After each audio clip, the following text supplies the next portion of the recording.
Hining kalibutan dili ni ang atong puloy-anan.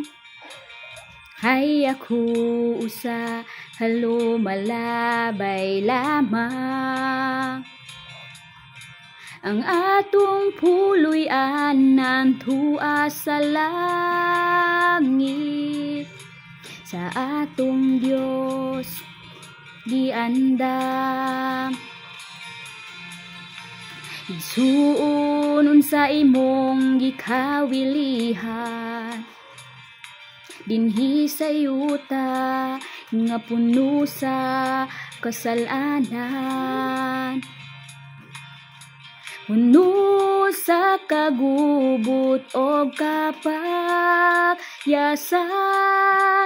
Suon dili ni ang atong puloy-anan.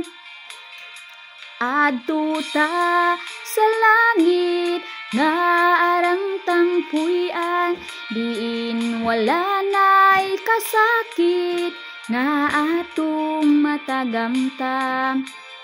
Higdutan ninyo mag-uban, hauban ni Jesus sa langit nga puloy-anan.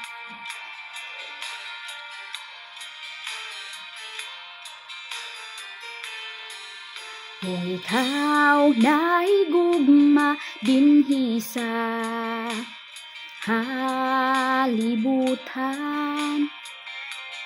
hayang himong bahandi labaw pa sa uban.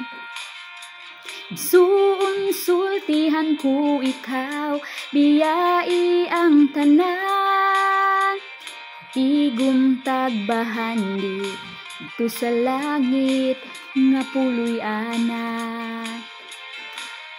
Adto ta sa langit nga arang tangpuy-an, diin wala na'y kasakit nga atong matagamta. Higdutan ninyo mag-uban,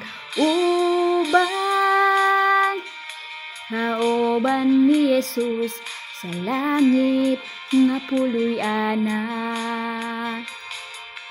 Adto ta sa langit nga arang tangpuy-an, diin wala na'y kasakit nga atong matagamtam.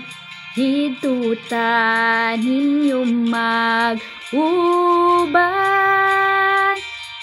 hauban ni Jesus sa langit nga puloy-anan.